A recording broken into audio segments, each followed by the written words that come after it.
കുട്ടികളിൽ ഉണ്ടാവുന്ന ബാലാരിഷ്ടതയെ കുറിച്ചാണ് ഈ വീഡിയോയിൽ കൂടി നിങ്ങൾക്ക് പറഞ്ഞുതരാൻ പോണത്. ബാലാരിഷ്ടത എന്ന് പറയുന്നത് കുട്ടികളുടെ ആരോഗ്യത്തെയും ആയുസ്സിനെയും സാരമായ രീതിയിൽ ബാധിക്കുന്ന ഒന്നാണ്.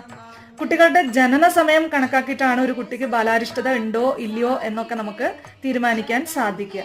അപ്പൊ ഈ കുട്ടികള് കഴിഞ്ഞ ജന്മത്തിൽ ചെയ്തു പോയിട്ടുള്ള പാപങ്ങളുടെ ഫലമായിട്ടാണ് ഈ ജന്മത്തില് ഇങ്ങനെ ദോഷത്തോടു കൂടി തന്നെ വന്ന് ജനിക്കുന്നത്. അതുകൊണ്ട് തന്നെ ആദ്യത്തെ 12 വർഷം ബാലാരിഷ്ടതയായിട്ടാണ് കണക്കാക്കുക. അപ്പൊ ഈ കാലഘട്ടത്തില് ഇവർക്ക് വളരെയധികം പ്രശ്നങ്ങൾ ഉണ്ടാവും. ഒന്നുകിൽ ഹെൽത്ത് വൈസ് ആരോഗ്യപരമായിട്ട് എന്തെങ്കിലും പ്രശ്നം ഉണ്ടാവും, ഇല്ലെങ്കിൽ ഈ കുട്ടികൾ വളരെയധികം കോപമുള്ള, ഭയങ്കരമായിട്ട് ദേഷ്യപ്പെടുന്ന, വാശി കാണിക്കുന്ന, വികൃതിയായിട്ടുള്ള കുട്ടികളൊക്കെ ആയിരിക്കും. അപ്പൊ ഇങ്ങനെയുള്ള കുട്ടികൾക്ക് വാവെടുക്കുന്ന സമയത്ത് ആരോഗ്യ പ്രശ്നങ്ങൾ ഉണ്ടാവും.